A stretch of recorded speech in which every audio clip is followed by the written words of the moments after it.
lo que pasa con el pueblo es lo que nos pasa a nosotros, a todos y a cada uno de esos.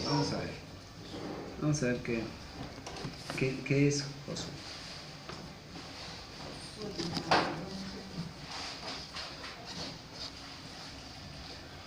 Vamos a ver. Gracias, varón. Vamos a ver qué es Josué. Dijimos que Josué es en realidad lo que el Señor narra a su pueblo de una manera individual a cada uno de los individuos. Y es interesante esto porque cómo Dios nos hace ver nuestra vida a través de todo un pueblo. Es muy interesante esto. Vamos a ponernos de pie.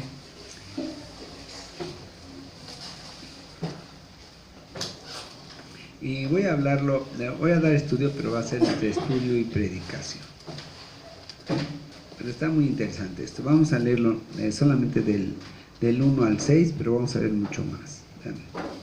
Dice: aconteció después de la muerte de Moisés, siervo de Jehová, que Jehová habló a Josué, hijo de Nun, servidor de Moisés, diciendo: mi siervo Moisés ha muerto. Ahora pues, levántate y pasa este Jordán, tú y todo este pueblo, a la tierra que yo les doy a los hijos de Israel. Yo os he entregado, como lo había dicho a Moisés, todo lugar que pisare la planta de vuestro pie. Desde el desierto y el Líbano hasta el gran río Éufrates, toda la tierra de los heteos, hasta el gran mar donde se pone el sol, será vuestro territorio. Nadie te podrá hacer frente en todos los días de tu vida. Como estuve con Moisés, estaré contigo, no te dejaré ni te desampararé. Porque tú repartirás a este pueblo por heredad la tierra de la cual juré a sus padres que la daría a ellos. Vean el versículo 7, dice: de todo lo que yo te estoy prometiendo, fíjense bien lo que está diciendo, son puras promesas. Y el Señor le dice en el 7, solamente esfuérzate y sé muy valiente, para cuidar de hacer conforme a toda la ley que mi siervo Moisés te mandó. No te apartes de ella ni a diestra ni a siniestra, para que seas prosperado en todas las cosas que emprendas. Solamente esfuérzate. Si el Señor le dice, solamente, dice, no te pido que hagas nada, solamente esfuérzate. Ahora, dice uno, bueno, si me dice que no haga nada, y por otro lado me dice que me esfuerce, entonces, ¿qué quiere decir esto? Pues todo lo hago en Cristo, que me fortalece. O sea, lo que dice allá en 1 Corintios 15, Pablo, ¿verdad? Dice: y yo me he esforzado más que todos ellos, pero no yo, sino el Señor en mí. Entonces, en realidad, todo lo que el creyente hace, no lo hace en sus fuerzas, sino las debe hacer en las fuerzas de Jesús, en las fuerzas de Dios. Vamos a orar. Padre, en esta tarde en que su pueblo se ha reunido, Señor, delante del trono de su gracia, le rogamos, Señor, que usted nos dé la luz para el entendimiento de ella y ponerlo por obra, porque a eso hemos sido mandados, poner por obra lo que usted manda. Le rogamos y le pedimos todo esto en el nombre precioso de su Hijo amado, nuestro Señor Jesucristo. Amén. Vamos a sentarnos, Maggie. Fíjense bien, mis hermanos.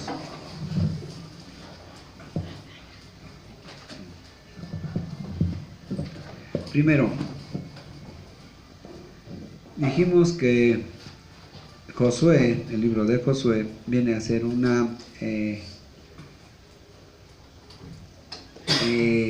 muestra de nuestra vida espiritual después de que hemos llegado a Jesús. Y a través de toda la historia del libro de Josué, la vida del pueblo hebreo se refleja en nuestra propia vida. Vamos a ver cómo se refleja. Primero, fíjense bien.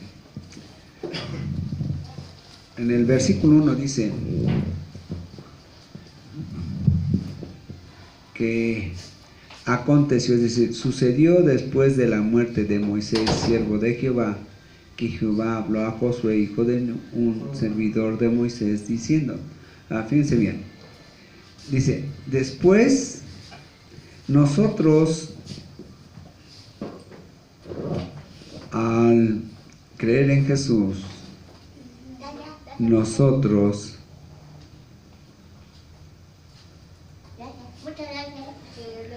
bien, bueno, está bien, está bueno. Bien, me chivió. Bueno, ok.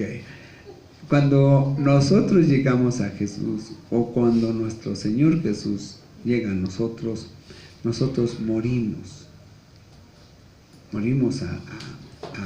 a la ley, ¿verdad? Y entramos a una ley espiritual. Ahorita vamos a ver. Primero, dice, aconteció después de la muerte de Moisés, siervo de Jehová, que muere Moisés. Moisés cuando había fallado una sola vez, y Dios no le permite entrar a la tierra prometida. ¿Por qué razón? Para mostrarle al creyente que la ley no nos puede meter a la tierra prometida. No nos puede. Ay, ahora sí me asusté. Primero me chivé y ahora me asusta. Sí me asusté. Bien, no va a pasar nada. Esos perritos nada más ladran, pero no mueren. Bien, sí me asusté, hermanos. En verdad sí, porque creí que eran los niños que les había pasado algo. Bueno, pero bueno. Dice que después de la muerte de Moisés, siervo de Jehová, que Jehová habló a Josué, hijo de un servidor de Moisés, diciendo, mi siervo Moisés ha muerto. Ahora pues levántate y pasa a este Jordán, tú y todo este pueblo, a la tierra que yo les doy a los hijos de Israel. Ahora, Josué en griego quiere decir Jesús. Jesús. Josué viene a ser un tipo de Cristo. Un tipo de Cristo es aquel hombre que ha hecho una obra semejante a la que nuestro Señor Jesús hizo, ¿verdad? ¿Cuál es la obra de Josué? La obra de Josué es meter al pueblo hebreo a la tierra prometida. Todo esto coincide con la doctrina del Nuevo Testamento, ¿verdad? Hemos muerto a la ley. Entonces, después que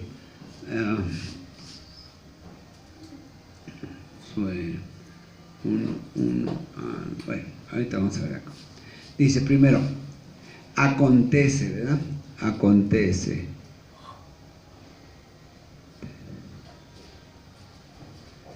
que a la muerte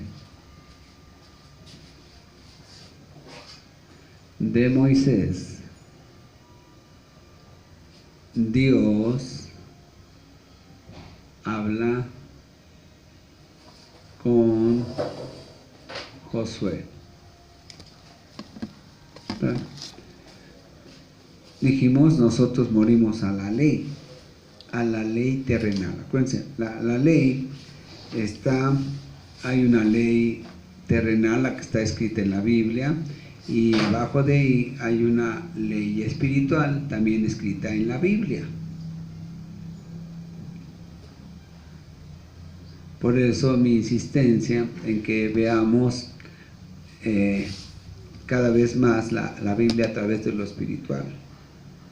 Hay muchos que se quedan todavía en la parte terrenal, pero yo creo que lo correcto es lo espiritual, ¿verdad? El segundo nivel, pero eso depende del Espíritu Santo, así que vamos a dejar que lo trabaje, ¿verdad? Dice, aconteció después de la muerte de Moisés, siervo de Jehová, que Jehová habló a Josué, hijo de Nun, servidor de Moisés, diciendo, recordemos, durante todo el tiempo que sale el pueblo de Israel de Egipto, durante ese tiempo los guía ¿quién? Moisés, a través de la ley, ¿no? Los 5 libros primeros de la Biblia. Esos 5 libros en principio son la ley, ¿no? Y aunque ya sabemos que espiritualmente es toda la Biblia, pero esos son los 5 libros de la ley. Y a través de esos 5 libros, el pueblo de Israel era regido por Moisés. Por eso es el símbolo de la ley. Cuando sale el hombre de Egipto, hermanos, es decir, que el Señor nos saca del mundo, es el momento en que nosotros realmente entramos en contacto con Él. Y el creyente entra a un desierto. Por eso nuestro Señor Jesús, cuando Él empieza su ministerio, inmediatamente, ¿verdad? Primero, ¿qué hace? Obedece. ¿Qué obedece? Obedece al primer mandamiento para el creyente. ¿Cuál es el primer mandamiento al creyente? Sí, no, pero creyendo, el bautizo es el primer paso de obediencia. Luego, ¿qué pasa? En el mismo bautizo acepta la autoridad de Dios. Nuestro Señor Jesús, ¿verdad? Le dice Juan el Bautista, dice, bueno, es que yo necesitaría que tú me bautices. Y él dice, no, deja que toda justicia se cumpla. Es decir, primero, nuestro Señor Jesús como hijo, ¿verdad? Como hijo del hombre, dice, yo me tengo que poner bajo la autoridad del que ahorita está puesto. El que estaba puesto predicando el evangelio de arrepentimiento era Juan. Nuestro Señor Jesús todavía no entraba al ministerio, apenas iba a empezar su ministerio. Entonces dice, yo me tengo que sujetar a lo que establece el Padre.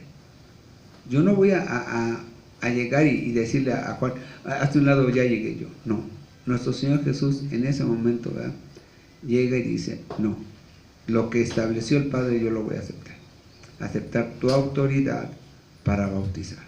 Mi ministerio es un bautizo espiritual, el tuyo es terrenal, ¿sí?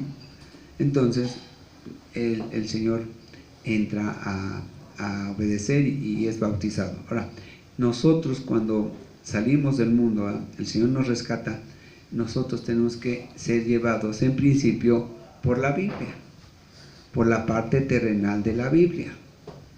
La parte terrenal de la Biblia. Nunca el hombre ni el creyente deja de estar bajo la Biblia. Bajo la Biblia, ¿verdad? Pero, ¿qué pasa?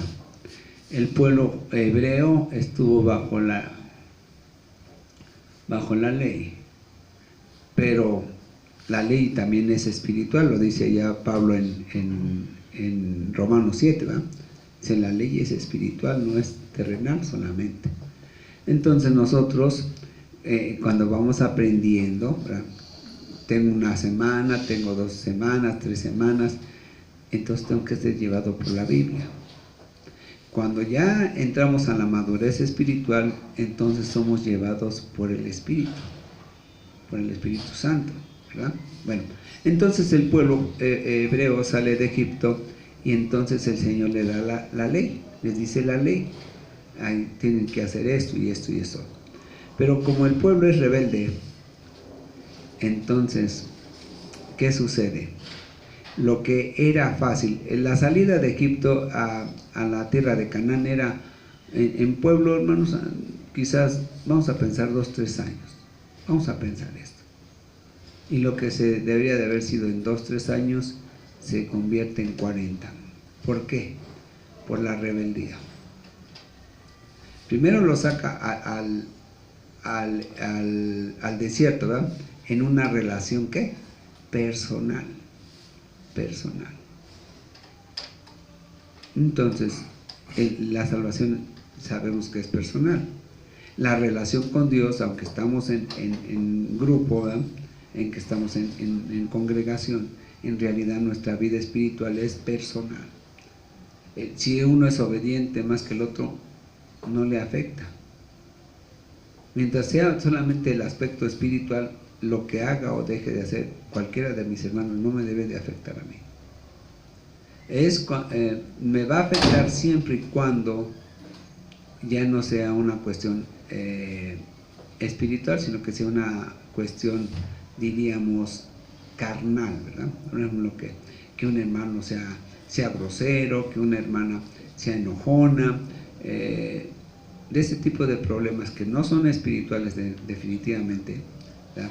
En grupo, es un problema personal y espiritual para mí, pero para la congregación no es espiritual, sino que es de grupo, y entonces eso sí trae problemas. Por eso lo tenemos que lo tenemos que arreglar, ¿verdad? Pero en realidad no es un asunto espiritual, y entonces los problemas espirituales de mis hermanos no me deben de afectar para nada. Entonces sale el pueblo de Israel de Egipto, y por la rebeldía de cada uno de ellos, o como pueblo, si se dan cuenta bien y ponemos atención en Éxodo, en realidad el Señor trata como si fuera un solo individuo a todo el pueblo, porque en realidad es la vida de un pueblo, pero reflejada para cada uno de los creyentes. Entonces sale el pueblo de Israel, y unos están queriéndose regresar, otros están, el Señor les provee de todo, los provee de ropa. ¿Cómo nos provee de ropa? El pueblo de Israel, el niño salió a los 5 años, por decir, de Egipto, y su ropa va creciendo junto con él.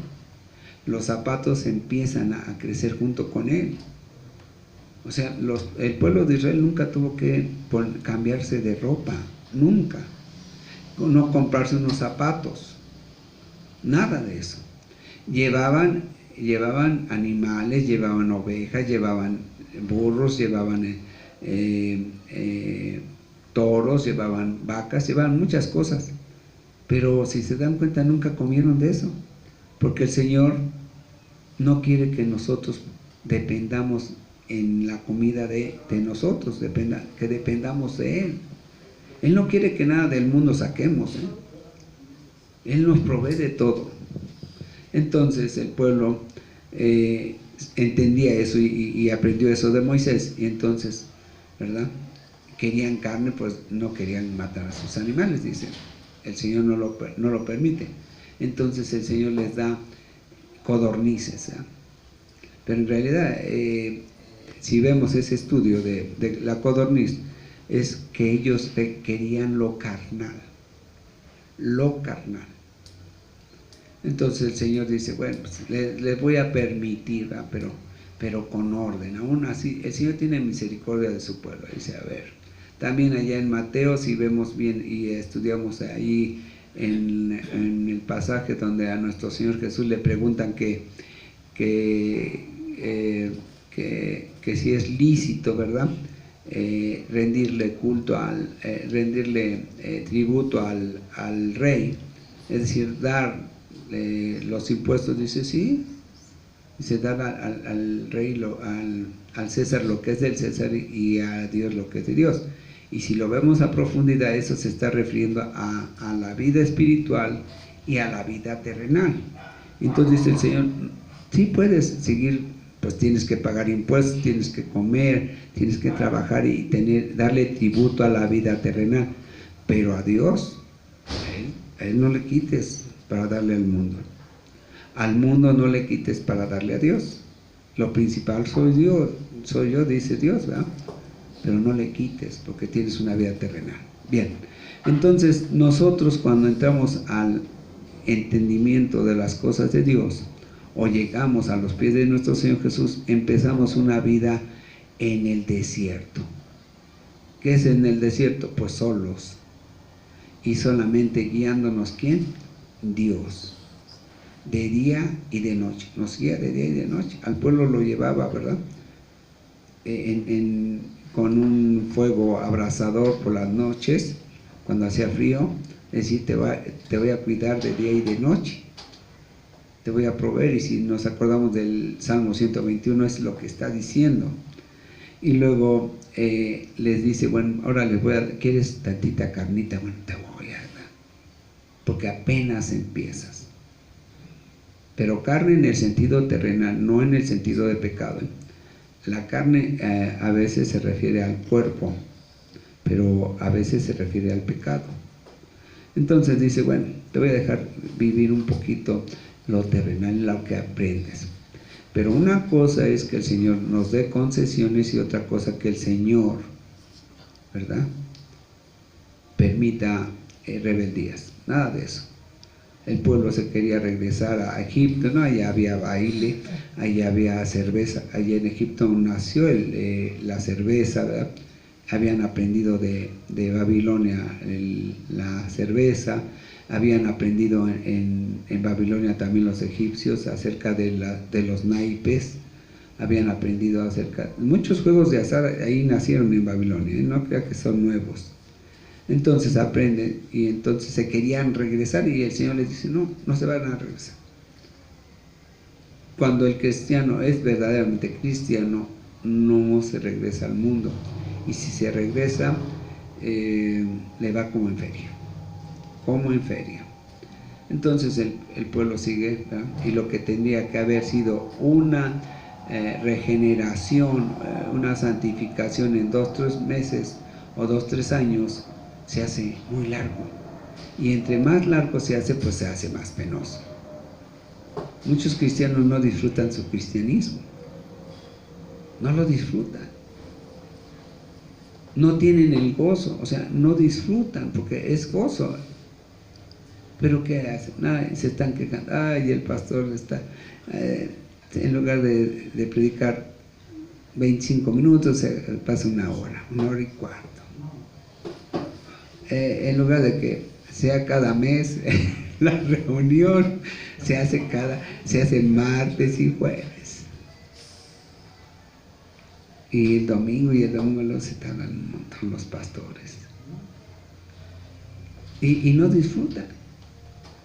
Y en lugar de estar en oración en la casa, ¿verdad? Porque deberíamos de estar en oración en la casa por siquiera media hora, 1 hora diaria. Ay, qué pesado es estar orando.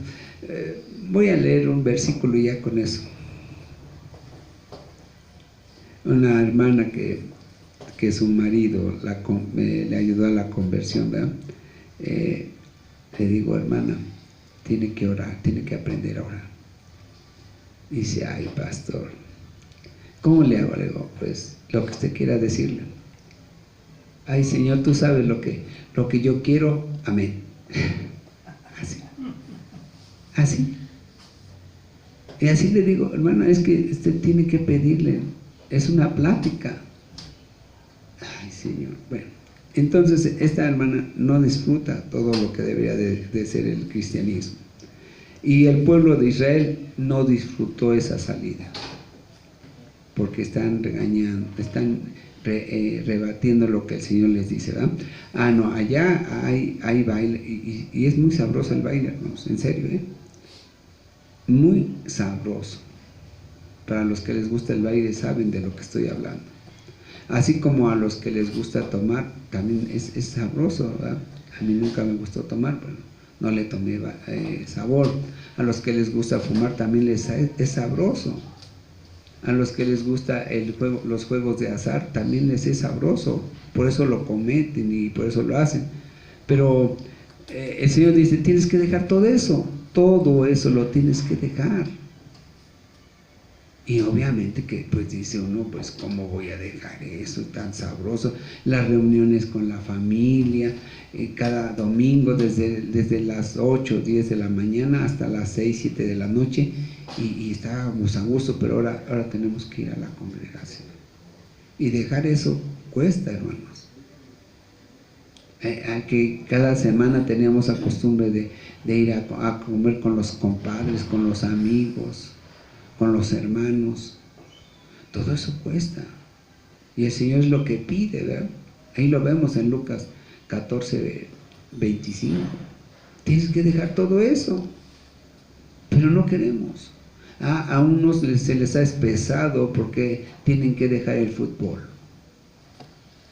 Yo conozco hombres y conocí hombres que cada semana o cada 15 días le tocaba jugar al Guadalajara, allá en Guadalajara, ¿verdad? Los equipos de fútbol una semana juegan en su casa y la otra salen de visita. Entonces estos jóvenes que yo conocía iban cada 15 días a Guadalajara para ver jugar al Guadalajara. Fíjense bien, vivíamos en la Ciudad de México, allá en Azcapotzalco, y se trasladaban el sábado por la noche para poder estar el domingo allá. Dinero, tiempo y esfuerzo por un equipo. Los cristianos a veces, es que la congregación me queda 2 horas, a 2 horas. No, pues mejor me regreso al mundo, lo que más me gusta, ¿verdad? Es lo que dice Juan 3:19, ¿verdad? Y los hombres amaron más las tinieblas que la luz, porque sus obras eran malas. Y si sus obras son malas, son lo que les gusta. Por eso se regresan los hombres al mundo, porque aman más las cosas del mundo que a Jesús. Ahí está el asunto. Bueno, entonces el pueblo de Israel se quiere regresar a Egipto, y el Señor dice, ya fuiste escogido como pueblo, ahora te vas conmigo. Te voy a azotar, te voy a disciplinar, pero ya te escogí.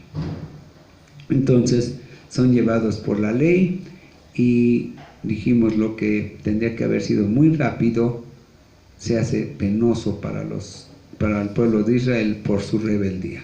No hay más. Pero llega el momento en que ya el Señor les dice, bueno, esta generación no va a entrar a la tierra prometida. Ahí dicen, ¿cómo está eso? Pues no es de que hayan perdido la salvación, ¿verdad? Es la vida transformada, la vida transformada del hombre, ¿verdad? El Señor ya los hace hombres nuevos, ¿verdad? A los cristianos, y el pueblo de Israel, dice el Señor, hasta que muera todo lo que está ahí, vas a entrar a la tierra prometida. Y por eso todos los que salieron de Egipto, ninguno entró a la tierra prometida, sino que el hombre regenerado, ya llegan a la tierra prometida, ya regenerados, la nueva generación, y entran, y muere, para ellos muere Moisés, es decir, para nosotros muere la ley terrenal, pero entramos a la ley espiritual, ¿verdad? La que dice ahí en Romanos 7:6, ¿verdad? Dice, de modo que sirvamos al nuevo régimen, ¿verdad? Al régimen nuevo del espíritu, y no al viejo régimen de la letra. Nosotros entramos a una parte espiritual, ya llegamos a la madurez, ya llegamos a la tierra prometida, el entendimiento de la tierra prometida, ya fuimos salvos desde salir de Egipto. Ahora, fíjense bien, en el versículo 2 dice, mi siervo Moisés ha muerto ahora, ha muerto para ti, ha muerto ya para ti, ya no te va a juzgar la ley, ¿verdad? Ahora dice, levántate y pasa este Jordán, tú y todo este pueblo, a la tierra que yo les doy a los hijos de Israel. Dice, ya vas a entrar, ya vas a tener el entendimiento de que entras a la tierra prometida. Ya fuiste un hombre regenerado, ya llegaste a la madurez, de tal manera que ahora vas a entrar a la tierra prometida. Y dice, tú Josué. ¿Quién es Josué, dijimos? ¿Quién es Josué? Jesús, un tipo de Jesús. Entonces le dice, tú y todos los hijos de Israel van a entrar. ¿Sí? Dice, yo os he entregado, como lo había dicho a Moisés, todo lugar que pisare la planta de vuestro pie. Dice, mira, tú vas a conquistar el mundo. Los cristianos tenemos esa encomienda, ganar todo el mundo. Porque esa tierra es la que vamos a tener. El milenio está ahí, ¿sí? Dice, vas a conquistar todo lo que pisare tu pie, desde el desierto y el Líbano hasta el gran río Éufrates, toda la tierra de los heteos hasta el gran mar donde se pone el sol. La tierra de los heteos es todo la tierra de los pueblos cananeos. Acuérdense que los pueblos cananeos hacían barbaridad y media, hermanos. Eran pueblos perversos, muy pecaminosos. Es interesante cómo Dios lleva precisamente al pueblo de Israel a la parte donde está más feo, donde hay más pecado. Y a nosotros, ¿a dónde nos lleva? A predicar a la parte más fea, ¿verdad? Porque las iglesias, cuando son verdaderamente iglesias cristianas, son lugares santos. Lugares santos. Aquí, cuando está la congregación y estamos en predicación, está el Espíritu Santo, está santificado. Y entonces allá afuera, ¿verdad?, nos mandan a predicar, entonces es lo más feo. Igual ahí el Señor los manda a predicar, ¿verdad?, a la tierra de Canaán, lo más sucio, donde, bueno, eso vamos a hacer un estudio de eso, muy terrible lo que estaba pasando ahí. Pero ahí los mete el Señor, ¿verdad? Y luego les dice, toda la tierra de los heteos, es decir, todos los pueblos bárbaros, todos los pueblos perversos, todos los pueblos incrédulos, ¿verdad?, y es hasta el gran mar donde se pone el sol. El gran mar, hermanos, es el mar Mediterráneo, ¿verdad? Y dice, desde donde se pone el sol será vuestro territorio. Es decir, desde donde veas que empieza el sol. ¿En dónde empieza el sol? Vamos a ver, ¿a dónde se pone el sol? Para el que está aquí, el sol se empieza desde aquí, ¿verdad?, a verse, y se pone del otro lado. Entonces, ¿qué va a hacer? ¿Qué va a hacer de nosotros? Dice, todo esto, todo el mundo va a ser para nosotros. Todo el mundo. Pero no solamente todo el mundo, sino todo el universo. Todo el universo. Bien. Dice, y además, en un campo visual, vemos toda esta parte de las estrellas y las galaxias. Dice, pues todo eso es para ti, ¿verdad? Bien. Dice, el 5, nadie te podrá hacer frente en todos los días de tu vida. Nadie. ¿Por qué? Nuestra lucha, ¿contra quién es? ¿Contra quién es? Nadie se va a poder. O sea, el chamuco no va a poder con nosotros, no, es muy poderoso, es el ser más poderoso del universo después de nuestro Dios. Dice, pues ni él. Te vas a dejar vencer por él, porque tienes poca fe, porque no ejercitas tu fe, porque no ejercitas tu santidad, porque no ejercitas tu oración, porque no haces crecer tus frutos del Espíritu. Dice, pero en realidad nunca deberíamos de ser vencidos los cristianos, nunca deberíamos de ser vencidos.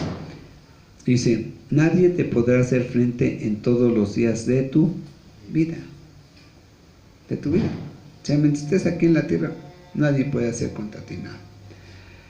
Como estuve con Moisés, ¿cómo estuvo con Moisés? Pues el Señor, ¿verdad?, cuando llega Moisés al llamado del Señor, el Señor le dice, tú no te preocupes, vas a poder hablar, porque yo voy a ser el que voy a hablar a través de ti, a través de Aarón,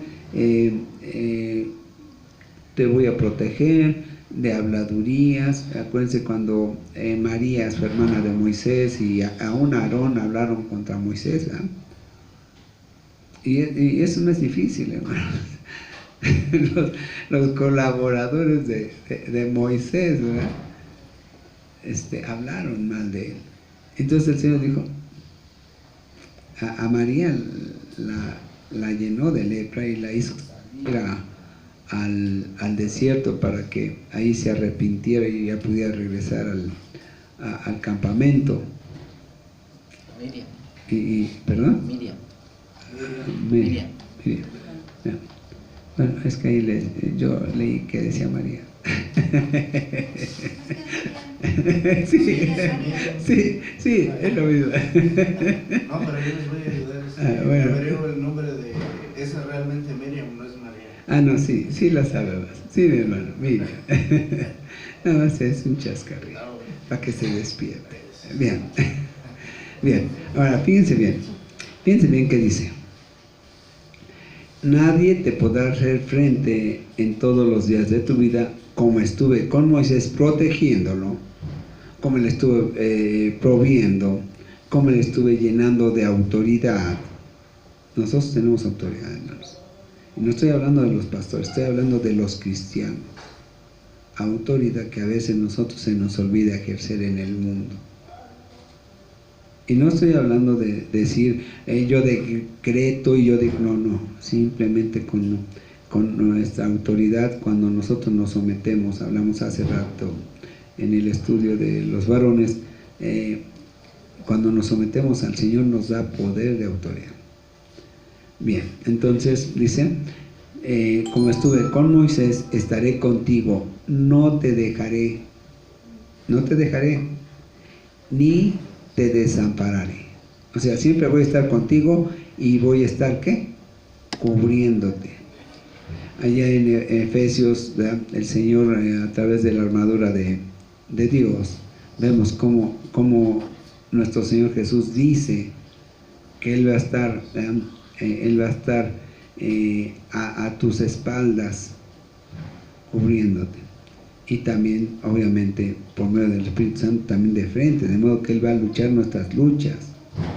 Y entonces dice, no te voy a dejar ni te voy a desamparar. Esfuérzate y sé valiente. Pero ven cómo primero da el Señor, primero da. Nunca Dios va a decirte, te mando y después te voy a dar. No, el Señor no es como los patrones terrenales, ¿verdad? Que primero trabajamos una semana y después nos pagan. No es como las compañías que dicen primero trabajas 15 días y después te pago el sueldo.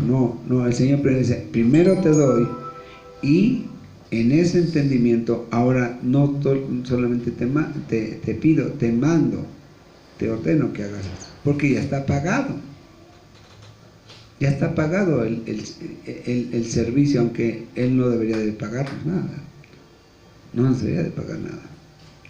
Porque a veces los cristianos hemos perdido de vista que es un privilegio trabajar para el Señor.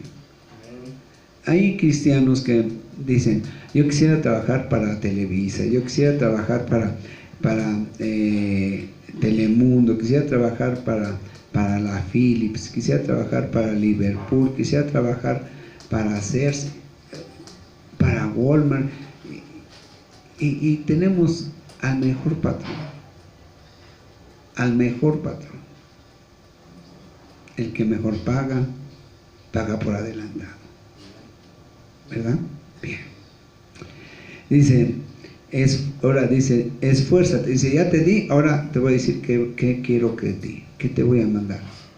Esfuérzate y sé valiente. Vamos a empezar aquí con el 6. Esfuérzate.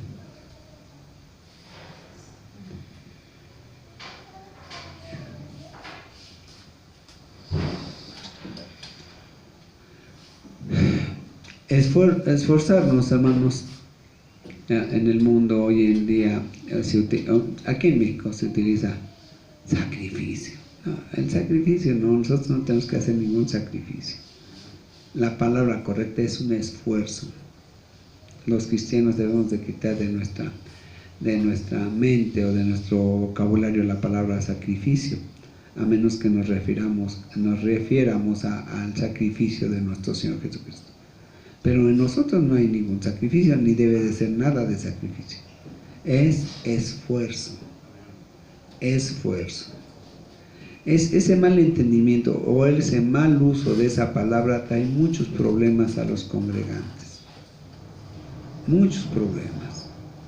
Pareciera que una mala palabra, mal entendida o mal aplicada y muy metida en nuestra mente, traiga tantos problemas a un pueblo. Ay, es que yo tengo que trabajar para mis hijos. Ah, pues entonces sacrifícate. No es sacrificio.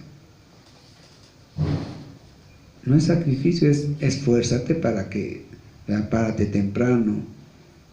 Imagino a las mamás diciéndole, ay hijito, no te sacrifiques por tus hijitos, mira tu mujer te estaba exigiendo demasiado, cuando le das el gasto deberías de darle la mitad. Eso no. No, claro que no, eso no.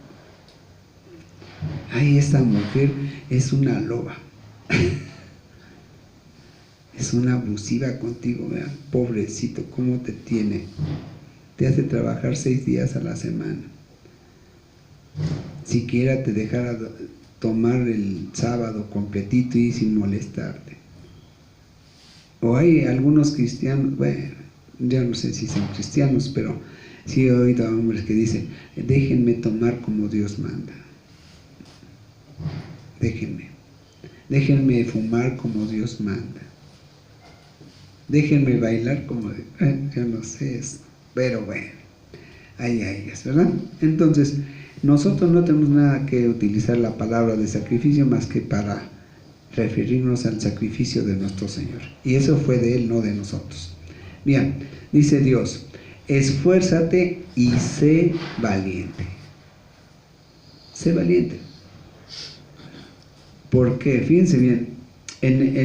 Aquí nos está mandando a predicar, hermanos.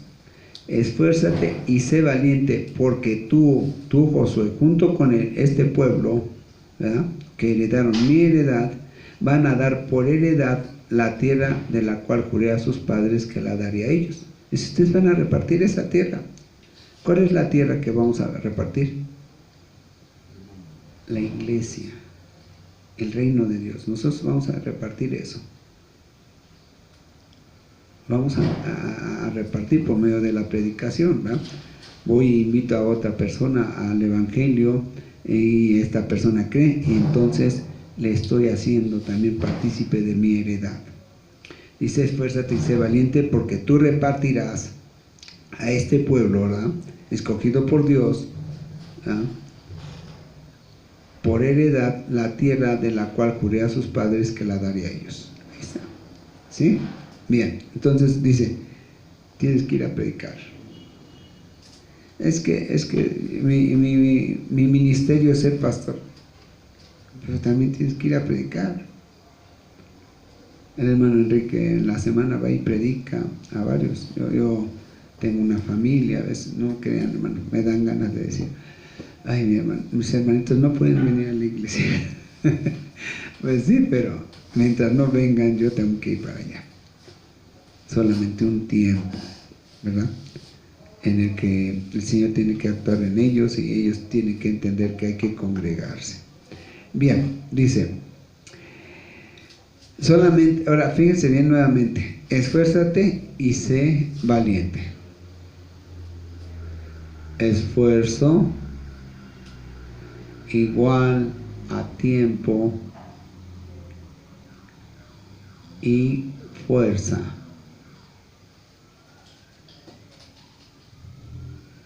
Valiente. ¿Por qué voy a tener que ser valiente? Los cristianos, ¿contra quién creen que es el enemigo número 1 del cristiano?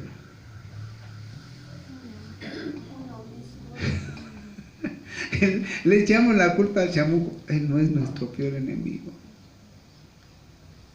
el enemigo más grande del cristiano, no estoy hablando del hombre. Del hombre sí es el chamuco, pero del creyente es el mismo. Porque primero nos tenemos que negar a nosotros mismos. Tenemos que negar. Si no nos negamos a nosotros mismos, Jesús no está con nosotros. Y negarnos quiere decir que nos quitemos todo, Ismael, ¿verdad? Que trabaje, que viva Jesús, que viva Jesús. Si yo no quiero, si yo le digo al Señor, no, Señor, mira, déjame nada más algo, mira, tantito de mí, tantitito, Señor.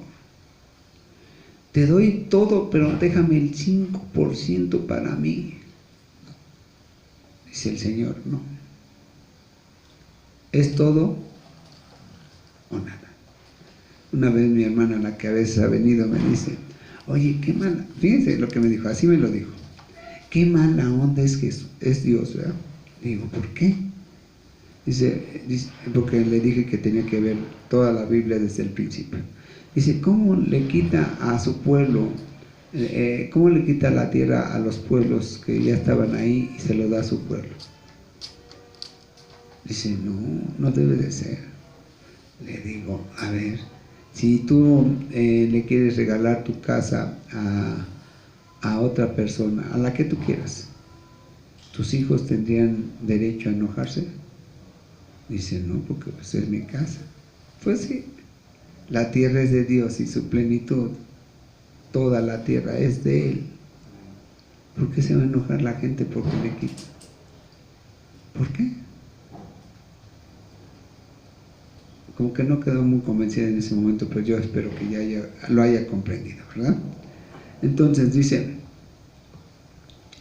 solamente esfuérzate y sé muy valiente. Es decir, esto es un valor. ¿Qué es ser valiente? ¿No tener miedo? Los únicos que no tienen miedo son los que están muertos. Los cristianos llegamos a tener miedo, pero el valiente enfrenta su miedo. Su miedo, tenemos que enfrentar nuestro miedo. ¿Por qué? Porque a veces vamos a ver a muchos Goliat, hermanos. Goliat no estaba grandote nada más porque sí. Dios puso ese hombre perverso delante de los israelitas para que alguien dijera, yo me enfrento a él. Un valiente. David tenía varias cualidades. Era valiente, era astuto, no era el más sabio. Fíjense bien lo que pasó. ¿Qué valdrá más delante de Dios? ¿La sabiduría de Salomón o la valentía de David? La sabiduría de Salomón fracasó, finalmente fracasó. Es salvo, sí, pero su sabiduría le llevó al fracaso. Se enorgulleció. La valentía de David lo hizo enfrentarse a sus miedos. Así que, entonces, por eso el Señor no pide, sé sabio, no le pide eso. Vas a ser sabio siempre y cuando primero te esfuerces y seas valiente, y en el temor a mí, entonces vas a ser sabio. El principio de la sabiduría es el temor. Sí, el principio. Primero es temor y después viene todo lo demás, ¿verdad? Entonces dice, solamente esfuérzate. Nuevamente lo dice, fíjense. 7. Solamente esfuérzate y sé valiente.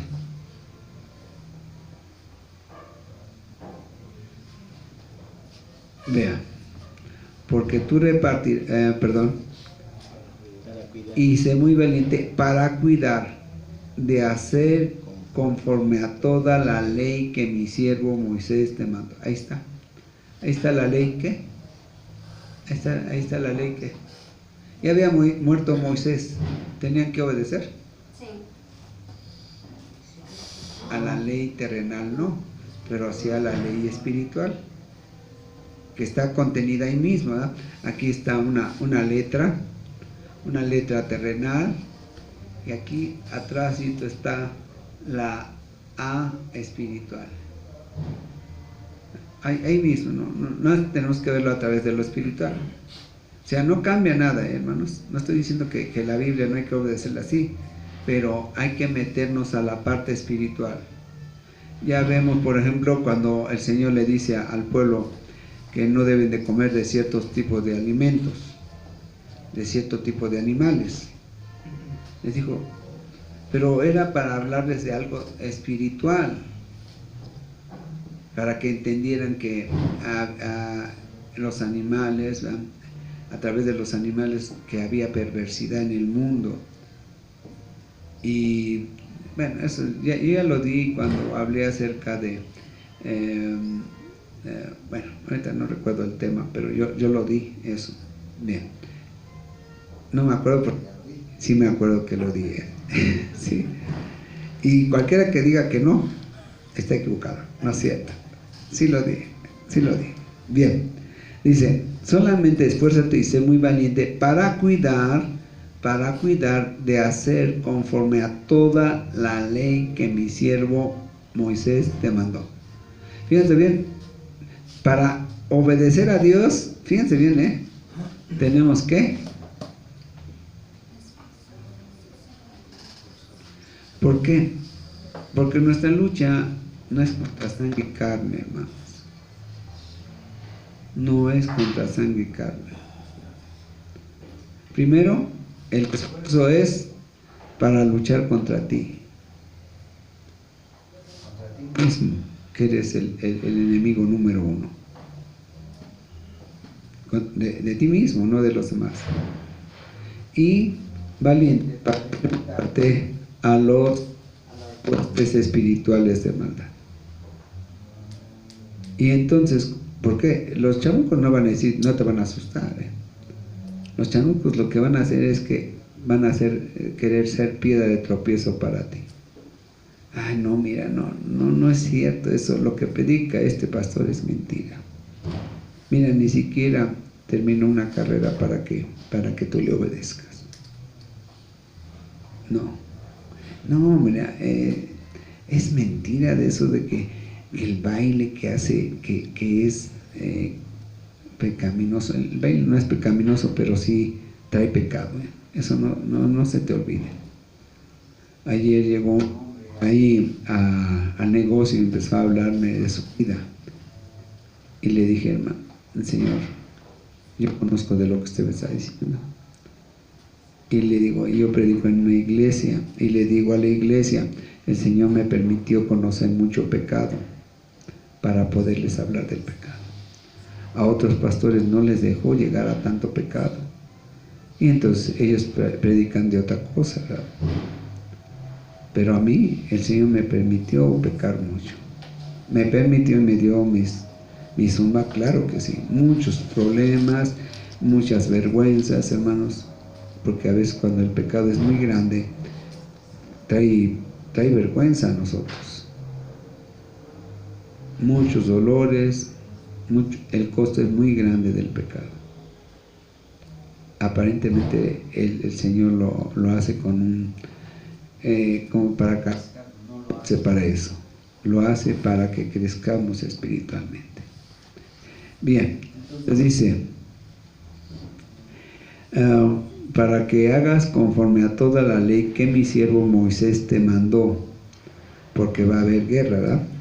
Va a haber piedra de tropiezo. No te apartes de ella, no te apartes de la ley. No te apartes de la ley.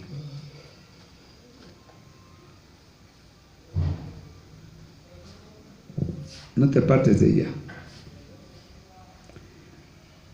Ni a diestra ni a siniestra, es decir, hay un solo camino y un solo entendimiento. Es el problema hoy en día, que las iglesias, los pastores, los predicadores se desvían a la derecha o a la izquierda. Ay, no, es que esto no lo puedo predicar porque es muy duro para la iglesia. No puedo hablar de adulterio porque a lo mejor estoy viviendo adulterio. No puedo hablar de robo porque a lo mejor estoy robando. No puedo hablar de mentira porque a lo mejor yo soy mentiroso. Aunque estemos haciendo, un verdadero pastor, un verdadero predicador tiene que hablar de todo, aunque esté haciendo lo que él está haciendo. Y a veces ni siquiera lo está haciendo, pero pareciera que sí, ¿verdad? Entonces, de todos modos, tenemos que predicar todo. No importa que nos duela, no importa que pareciera que nos exhibimos, nada de eso. Tenemos que hablar de lo que dice la Biblia, todo. Es que me gusta el trago y no puedo hablar contra los borrachos. Tengo que hablar, no me importa, porque hay quienes son pastores y toman, hermanos, pero es asunto de ellos, yo no sé, no, hasta ahorita no sé sus nombres. Sí, sí. Porque dice el Señor, ahora sí que nada más de labios para afuera, sí, ¿no? Sí. Me están honrando de labios para exacto, afuera. Sí, pero a lo que me refiero, si ya me paro en el púlpito, tengo que hablar lo que diga la Biblia, ¿sí? Pues sí, pero tiene que esforzarse ahora sí, exactamente, para salir de ese ámbito, pero si yo lo oculto, vamos a pensar, a mí me gusta el trago, ¿verdad?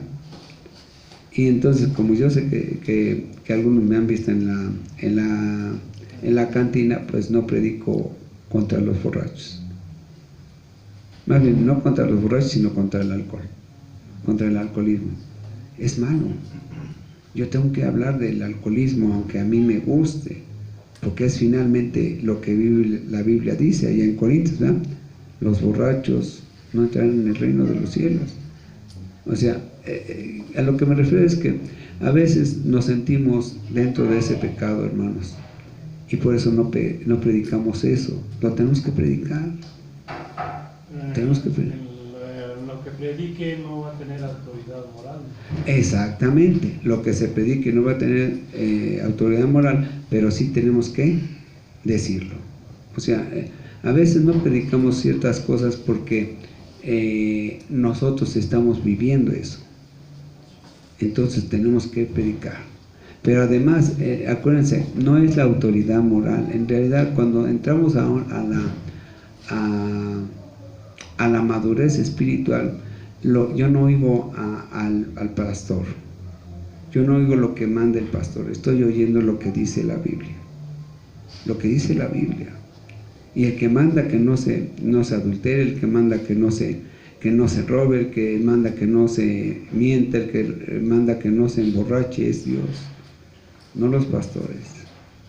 Por eso el Señor le estaba pidiendo a Josué exactamente doble porción de valentía, porque exactamente. Sé muy valiente. Sí, ¿por qué? Porque tienes ese gran, tú eres el que lo vas a meter. Y eso es para los pastores, es para los predicadores y es para los mismos congregantes. Porque dijimos que es un pueblo, ¿verdad? Josué le está diciendo al pueblo, le dice Dios a Josué, mira, tú vas a repartir a todo este pueblo la tierra por heredad, la que prometían a sus padres, pero a la vez este pueblo tiene que ir y predicar esa heredad para los del mundo. Tenemos esa obligación. Sí, hermanos, es muy difícil esto, pero tenemos que predicar. Tenemos que predicar. Pero acuérdense, la madurez viene cuando yo entiendo que no es el pastor. A veces es el gran problema en las congregaciones, porque decimos, es que el pastor dice que no se ha de robar y se está quedando con los diezmos. Cuando da uno el diezmo, lo primero que debe de pensar uno, no, es un asunto de él con el Señor, ¿verdad? Yo he oído muchas cosas acerca del hermano Kevin Wayne y yo no las creo, hermanos, en serio, no las creo. Pero si son ciertas, es asunto de él, es asunto de él. Yo nunca di diezmo, bueno, ni diezmo, si no daba limosna, menos diezmo, ¿verdad? En la iglesia católica nunca di. No me pareció que era correcto. Entonces yo no daba. Cuando yo llegué al cristianismo, oí hablar del diezmo y yo dije, como la segunda, tercera semana que fui, dije, voy a dar mi diezmo. Y era una cantidad, no digo que exagerada, pero era una buena cantidad para ese tiempo, ¿verdad? Entonces yo dije, Señor, yo te pido que este Señor, este hombre, ¿verdad? Este hombre haga buen uso de lo que tú pones en el corazón de cada uno de los hermanos, porque yo veía que entraba mucho dinero. Hoy me doy cuenta que era mucho dinero, pero que la obra que él hace es muy cara. Mucho dinero que si nada más se sostuviera con lo que da la iglesia no alcanzaría. Por eso el Señor le ha bendecido, ¿verdad? Le mandan recursos de Estados Unidos, le mandan mucho dinero, pero yo estoy seguro que él hace buen uso de ese recurso. Y entonces, pero yo dije, Señor, yo doy mi diezmo y lo que él haga con eso es asunto de él contigo. Yo solamente voy a cumplir lo que yo veo en tu palabra que dices tú que debo de hacer. Así debe de ser, hermanos. Así debe de ser. Pero bueno, entonces dice, no te apartes de ella ni a diestra ni a siniestra para que seas, vean aquí la promesa, el 7, dice, si te esfuerzas y eres valiente y no te apartas de la ley, viene una promesa. ¿Cuál es la promesa, hermanos? Que todo le vaya bien. Eso. Todo te saldrá bien. A los que aman a Dios, ¿cómo le muestro a Dios que le amo? ¿Cómo le muestro a Dios que le amo? Obedeciendo. Entonces dice, para que seas prosperado en todas las cosas que emprendes. Es decir, nos vamos a Romanos 8, dice, a los que aman a Dios, los que le obedecen, todas las cosas les ayudan a bien. Esta es la promesa. Yo quiero que Dios me prospere. Yo quiero que Dios me dé todas las cosas, ¿verdad? Aunque a veces parecieran que son contrarias a mí, pero que al final de cuentas yo sé que me van a ayudar. ¿Qué tengo que hacer? ¿Qué tengo que hacer? Ser valiente y obedecer. No te apartes de la ley, quiere decir obedece. Cuando obedecemos, hermanos, nos viene la promesa. No es en otro caso. Muchos cristianos oran y oran y oran y oran, pero no reciben. ¿Por qué? O porque todavía no es el tiempo que Dios ha determinado para bendecirles, ¿verdad? O porque dicen no saben pedir. No saber pedir es pedir en desobediencia. Es decir, si yo sé pedir, lo hago en obediencia, porque es lo que enseña la Biblia. Las promesas no son para los desobedientes, ¿eh? Dios a veces bendice aun cuando estamos en desobediencia, pero no es su estilo de él. Es porque a lo mejor estamos en peligro de muerte, o sea, en cosas muy fuertes que dice el Señor, bueno, te voy a dar esto, pero porque tienes otra misión, porque aún no es tu hora de muerte, porque esto no va a servir a la obra, cualquier cosa, ¿verdad? Pero dice el Señor, todavía no, pero no es el estilo de Dios. El estilo de Dios es, yo te voy a bendecir todas las cosas siempre y cuando estés en obediencia. En obediencia. Si queremos pedir en desobediencia, dice el Señor, pues ¿cómo crees? Si ni los padres terrenales, que si son inteligentes, no dan si no es con obediencia, ¿no? A veces los padres somos demasiado condescendientes con los hijos. Los vemos que están en desobediencia, que se levantan tarde, que llegan tarde, que andan con amigos tomando por acá y por allá, y que no obedecen los estatutos de la casa. Y entonces, ¿qué sucede? Que el Señor dice, ¿verdad? El papá dice, bueno, pues se la voy a pasar. Pero Dios no es así, hermanos. Dios no apapacha como nosotros apapachamos a veces. Él no es así. Él es muy estricto con sus hijos, es muy estricto con su pueblo. Y dice, el Señor no va a ser burlado, ¿eh? El Señor no va a ser burlado. Bien, dice, para que seas prosperado en todas las cosas que emprendas, es decir, que hagas. Ahora, quiero que vean esto. Él va a prosperar todas nuestras acciones, todo nuestro trabajo,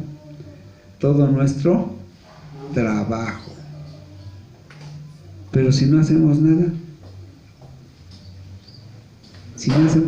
¿qué va a prosperar? ¿O qué va a bendecir? Si yo quiero bendición para mis hijos, ¿verdad? Voy a pensar que yo quiero bendición para mis hijos. Pues lo primero que tengo que hacer es orar por ellos, cuidarlos, sujetarlos, meterlos al entendimiento de la palabra, ¿no? Si están viviendo conmigo y son menores de edad, pues los tengo que sujetar, no hay de otra. Y entonces el Señor va a hacer prosperar esa decisión mía, ¿eh? Ese esfuerzo, ese trabajo mío. Pero si yo digo, no, pues que Dios lo transforme, que Dios lo cambie, que Dios haga en él su obra, no es cierto. El Señor no va a hacer eso. Solamente cuando tú te esfuerces y seas valiente, solamente así. Y cualquier cosa, hermanos, cualquier cosa que queramos del Señor, el Señor nos hace partícipes de ello. Nos hace partícipes de ello. Dice, bueno, tú quieres esto, bueno, yo te lo voy a dar, pero tienes que esforzarte y ver que todo lo que yo te voy a dar tiene un costo. Ahí está muy claro en Lucas 14, ¿verdad? Dice que cuando andamos entendemos el plan de Dios para nuestra vida, es a través de entender que nosotros tenemos una responsabilidad. Ahora, la responsabilidad la tenemos desde que creemos, pero no se trata de saber que tenemos esa responsabilidad, sino que tenemos que llevarla a cabo, es decir, aplicarla. Y entonces dice nuestro Señor que hay un costo para todo eso. El ser cristiano tiene un costo de muchas cosas. Si vemos el contexto, antes nuestro Señor Jesús le dice a unos que querían ser sus discípulos, les dice nuestro Señor, mira, yo no tengo, el Hijo del Hombre no tiene ni siquiera una piedra donde recostar su cabeza.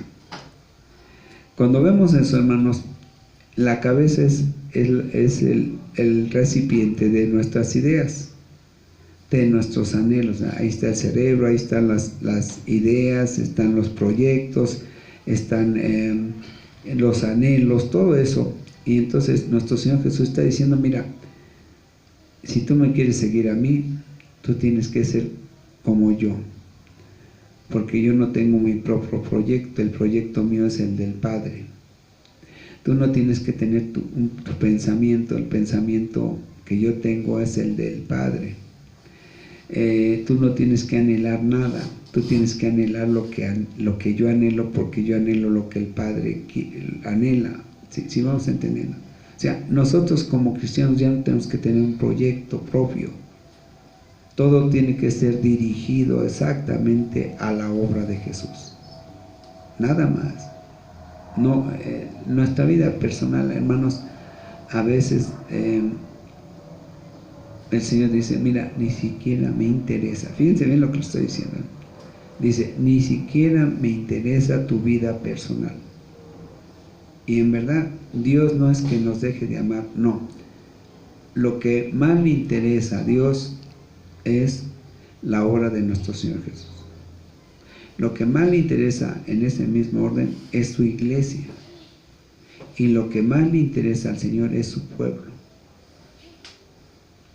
Muchos pueblos fueron destruidos para que sobreviviera el pueblo de Israel. Y pareciera que no tiene sentido, pero sí, pues cómo no, es el pueblo de Dios, cómo no va a defenderlo de la maldad de los demás. Entonces lo que más le interesa al Señor es su obra de nuestro Señor Jesucristo. Y si yo estorbo a la obra del Señor, el Señor va a decir, ¿sabes qué? Así. Dice primero, ¿sabes qué? Deséchala tú mismo para que yo no la deshaga. Deséchala tú mismo. Entonces por eso dice, el que viene a mí ha de negarse a sí mismo. Así bien simple. O sea que lo que más me importa es la iglesia, va a decir el Señor. Tú si quieres servir a la iglesia tienes que olvidarte de ti. De ti. ¿Bien? Bien. El 8. Nunca se apartará de tu boca este libro de la ley, sino que de día y de noche meditarás en él para que guardes y hagas conforme a todo lo que en él está escrito, porque entonces harás prosperar tu camino y todo te saldrá bien. 3 versículos dirigidos a lo mismo. Cuando el Señor dice 2 veces, ¿verdad?, en 2 versículos lo mismo, aunque lo dice de diferente manera, finalmente tenemos que entender que es importante, pero aquí no solamente es importante, sino muy importante, es 6, 7 y 8. Muy importante. Entonces dice, haz conforme a todo lo que en él está escrito. Todo. Porque entonces harás prosperar tu camino y todo te saldrá bien. Vean que dice, mira que te mando. Dice, no te lo estoy sugiriendo, no te estoy diciendo si quieres. Es un mandato. Que hagas todo conforme yo te lo estoy mandando. Lo que dejó escrito Moisés. Mira que te mando que te esfuerces. Además es un mandato que te esfuerces. Pareciera que a veces a los cristianos los tienen que llevar con grúa a la congregación. Dice, no, tienes que esforzar. Es mandamiento. Mandamiento. Que te esfuerces y además es mandamiento que seas valiente. No temas ni desmayes, porque Jehová tu Dios estará contigo en donde quiera que vayas. Dice, no tengas miedo, ni te caigas, porque Jehová tu Dios estará contigo en donde quiera que vayas. En donde quiera.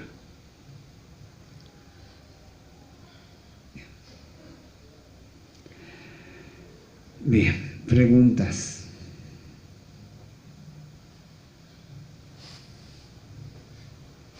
Preguntas, hermanos.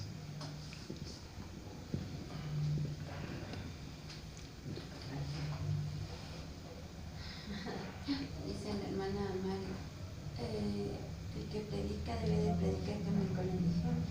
Sí, claro. Pero también dice, y lo dice en Samuel, cuando los hijos de Samuel, ellos son jueces, y cuando ellos están haciendo mal, el pueblo le recrimina, ¿no? Sí. Y Dios le dice que para juzgarlo, o sea, Él nos va a juzgar, pero nosotros debemos de obedecer al que está ahí al frente. Sí, es muy difícil. Miren, hermanos, vemos, por ejemplo, a Samuel. Él era un hombre de Dios. Sí. Bien. Él, sus hijos, y eso lo digo por mí, por mí. Mis hijos, uno de ellos creyó, él se fue. El otro no ha creído, ¿no? Y diríamos quizás que que es una mala persona quizá. Pero yo hice mi mejor esfuerzo, yo hice mi mejor trabajo posible, ¿verdad? Aún dentro de lo mundano. El Señor me llevó a mí muy tarde, así como a los 45 años. Ya mi vida estaba hecha, sinceramente estaba hecha un asco. Mi vida ha estado hecha a jirones, pero llegó el Señor. Entonces, bueno, ya mi vida, a veces somos juzgados, hermanos, por muchas cosas que pasaron en el pasado. También he predicado de eso. Y nos persigue el pasado, ¿verdad? A Pablo lo persiguió muchos años, pero finalmente tenemos que seguir en el ministerio. Eso no lo podemos. El Señor dice que el ministerio y los dones son irrevocables. A veces hay cosas que nos toca vivir por muchas circunstancias y que dicen a veces, pues mejor salte. Pero no. Por eso yo estaba preocupado por el hermano Polo. Su ministerio es fuerte, es poderoso. Y cuando me dijeron que ya no predicaba, me sentí muy mal. Dije, no, pues no puede dejar eso, ¿verdad? Y qué bueno que ya regresó. Y hay cosas, hermanos, que a veces yo sinceramente pocas cosas tengo que decir del hermano Polo. Yo no puedo hablar de él yo no puedo hablar mal. Quizás hablaré mal de algunas personitas que están alrededor de él, pero de él no, ¿verdad?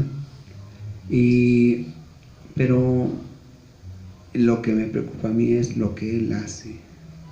Y me preocupa, yo no lo voy a juzgar, si acaso le voy a decir, hermano, échele ganas. Pero yo no le voy a decir, hermano, esto está mal de parte de usted, no. Y quizás sí, ¿verdad? Pero no para tirarlo, sino para que se levante, eso es lo importante. Por eso le pregunto constantemente al hermano Abel, ¿qué pasó con el hermano Polo? No porque me gusta el chisme, a mí ni me interesa el chisme, pero sí me encanta. Pero me preocupa más su ministerio, su vida personal. En unos años, ¿verdad? Si antes no llega el Señor, se va a acabar. Y lo importante es que para mí me ganó para el Señor. Qué bueno que Él me ganó, porque si me hubiera ganado otro cristiano, me hubiera llevado a una iglesia diferente a donde yo nací. Él me llevó a Montesión y doy gracias al Señor por esa iglesia. Por esa iglesia, ¿verdad? Digan lo que digan muchos, para mí el hermano Kevin Wynn es buen pastor, pero a mí eso también no le importa a él. Él le decía, ¿sabe qué? Si no te gusta o no, o crees que no es bueno mi ministerio, de todos modos, mi problema es con el Señor. Así que su vida de él tampoco me importa mucho, me importa su ministerio. De lo que me interesa de mis hermanos pastores y de mis hermanos congregantes, me importa es su ministerio, el que sea. Aquí hermanas que ayudan a la iglesia también es ministerio, y qué bueno, ¿eh? Si no son ganadoras de almas, ¿qué importa? Pero que cumplan un trabajo dentro de la obra del Señor.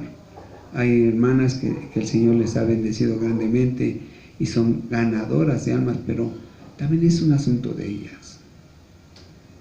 Y si hay pastores que ganan muchas almas o que no hacen su ministerio, no cumplen su ministerio, también el Señor va a cumplir, va a juzgarlos. Acuérdense que el Señor es justo, hermanos, y Él va a llevar a cabo el juicio del tribunal de Cristo.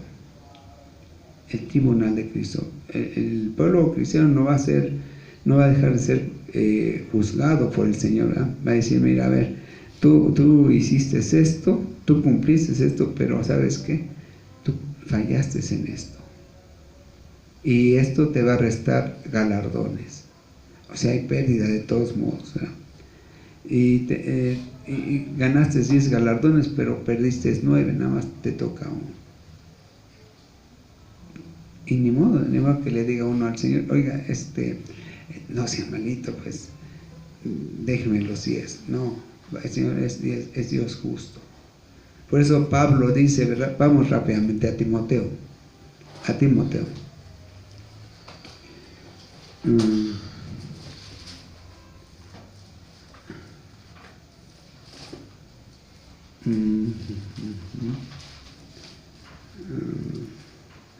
En segunda a Timoteo 4:7.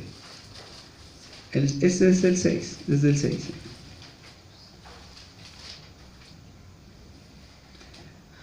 Ya Pablo ya había pasado todo lo que tenía que pasar un predicador, ¿verdad?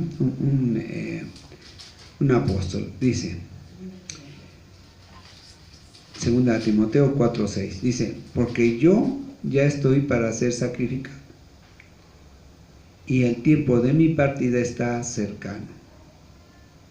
He peleado la buena batalla, he acabado la carrera, decía, ya he acabado he peleado, es decir, de buena manera, ¿verdad? La buena batalla. ¿Cómo? Teniendo esfuerzo y valentía. Y el tiempo de mi partida está cercano, es decir, ya voy a morir pronto. He peleado la buena batalla, he acabado la carrera. Es una carrera, hermanos. El cristianismo es una carrera. Una carrera, si lo tomamos como una carrera en una pista, yo creo que está más entendido si lo tomamos como una carrera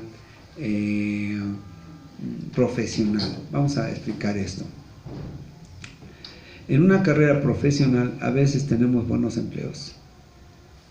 A veces ganamos bien y a veces ganamos muy poco o casi nada. Y podemos a veces hasta en esos empleos, lejos de ser una ganancia, pérdidas. Porque ese empleo, ¿verdad? Mis gastos personales son de 20,000 pesos al año y yo gano 10,000, pues entonces no me alcanza. Y entonces al estar en ese trabajo que me lleva mucho esfuerzo y mucho trabajo, pues estoy perdiendo, ¿verdad? Porque debería de ganar los 20,000 por lo menos para que me sostenga yo. Entonces dice, he acabado la carrera, es decir, ya terminé una carrera que no fue fácil. Para Pablo no fue fácil, hermanos. Yo muchas veces me gusta la vida de Pablo. Yo veo en Pablo muchas cosas que yo creo que todos los pastores deberíamos de hacer, pero no lo hacemos, es la verdad. Una vez hablé con un testigo y me dijo que el arrebatamiento era solamente para los de la clase de Pablo, y la clase de Pablo, pues nada más hay uno. Como Pablo nada más hay un Pablo, como Pedro nada más hay un Pedro, ¿verdad? Pero de la clase de Pablo, pues nada más Pablo. Entonces yo le dije, Señor, bueno, si dice que nada más van a ir al cielo los de la clase de Pablo, pues el único que va a ir es Pablo, porque ni siquiera los otros fueron y eran apóstoles. Pero bueno, entonces dicen, he acabado la carrera que a mí el Señor me llevó, ¿verdad? Me pidió que yo llevara a cabo. El ministerio es una carrera, hermanos, en la que a veces vamos aparentemente a perder. Yo tuve que perder muchas cosas, pero nada es mío. Perdí afectos, familia, pero ¿qué?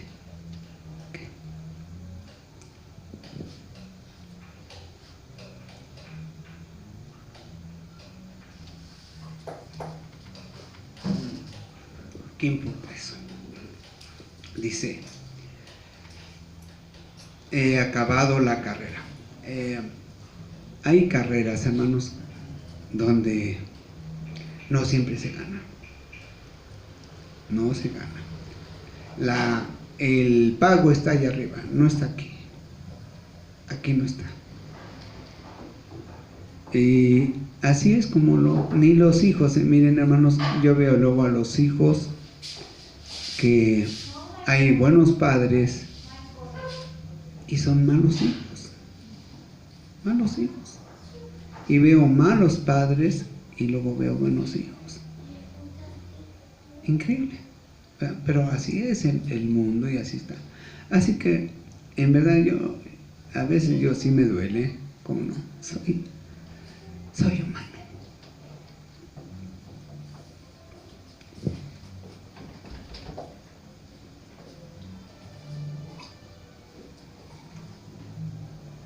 Bien, dice Pablo.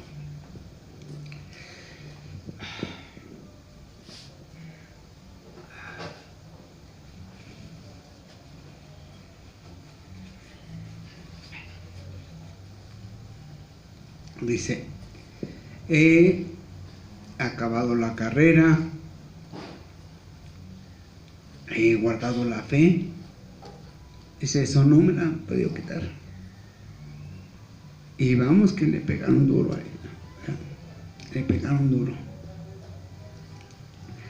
Dice, por lo demás, me está guardada la corona de justicia. La corona no que gané yo, dice Pablo, esa corona no la ganamos aquí. Acuérdense cuando vimos la semana pasada la de los apóstoles, ¿verdad?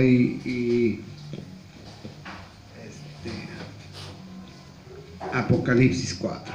Bien, dice, me está guardada la corona de justicia, la cual me dará el Señor juez. El Señor juez justo. En aquel día, y no solo a mí, sino también a todos los que aman su venida. Bueno, está hablando, hermanos, ¿se acuerdan de lo que vimos en Apocalipsis 4, donde en la adoración, verdad?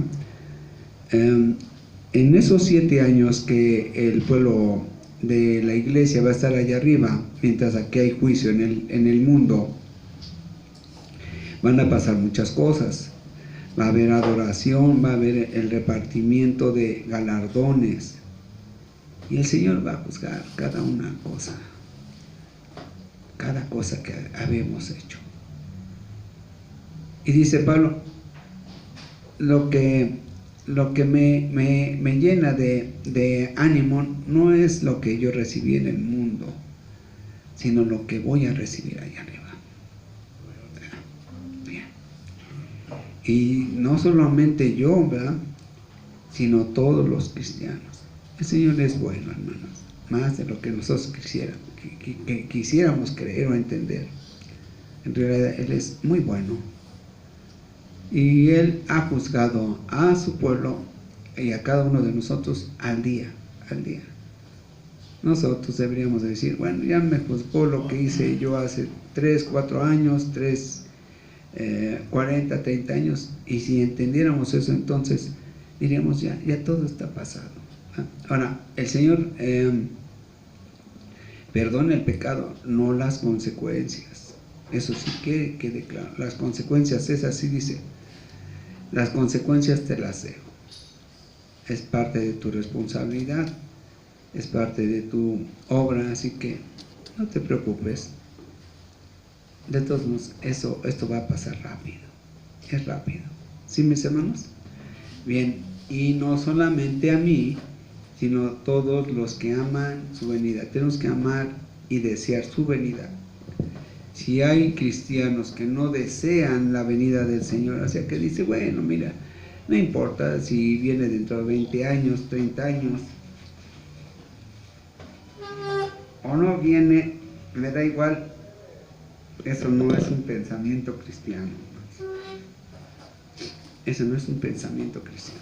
Ahora, ¿por qué? Miren, si la vida del cristiano está llena de tribulación, pues aunque va a ser ligera, dice Pablo, es leve y momentánea, pues de todos modos, ¿verdad? Decimos pues que sea rápido. Yo sí deseo a veces que el Señor venga rápido, que el Señor, digo, Señor, ya tu pueblo está sufriendo mucho, y sí, y hermano, a mí no me duele muchas veces mi dolor, Lo que más me duele a mí es el dolor ajeno. El dolor ajeno es lo que más me preocupa, ¿no? Y me duele más. Pero bueno, el Señor dice a todos los que aman su venida, su venida. Todos estamos en tribulaciones, es la promesa del Señor y la bendición del Señor a su pueblo. Y entonces dice, pues por eso deseamos su venida. Bien, mis hermanos, pues ya vimos gran parte de lo que es el capítulo 1 de Josué, y vemos que él pide mucho esfuerzo y mucha valentía. Es que hay peros. No, dice, no debe haber peros. Tú síguele. Tú síguele. Nadie te dijo que iba a ser fácil. Nadie te dijo, para de sufrir. Nada de eso. Nada de pare de sufrir. Eso no es cierto. Nunca ha habido para el pueblo de Dios un pare de sufrir. Eso es mentira. Bien, mis hermanos, entonces después veremos más Josué. Tenemos que ver Gálatas, pero pues, no sé a quién se le ocurrió. No sé, es igual. El que le dio la idea fue el Espíritu Santo, así que no se preocupen. Bien, vamos a ponernos de pie, mis hermanos.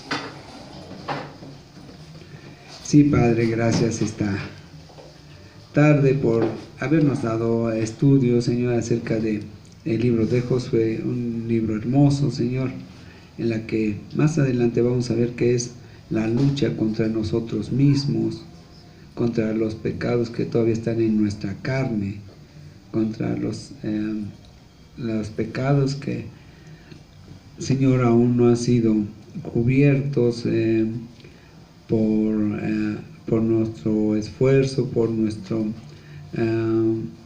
trabajo. Todo eso no queda cubierto porque usted ya hizo la obra grande. Ahora nosotros tenemos que trabajar por la santidad, Señor, y por la santificación, y por la regeneración. Le rogamos, Padre, que usted haga en nosotros esa obra y que sea lo más rápido posible, Señor, y que si ha de venir usted, Señor, en la vida de nosotros, que sea ya pronto, Padre. Le ruego todo esto, o que me deje hasta el arrebatamiento de su iglesia, es lo que yo más anhelo en el corazón, y todo para gloria y honra suya, en el precioso nombre de Jesucristo. Amén. Bien, mis hermanos.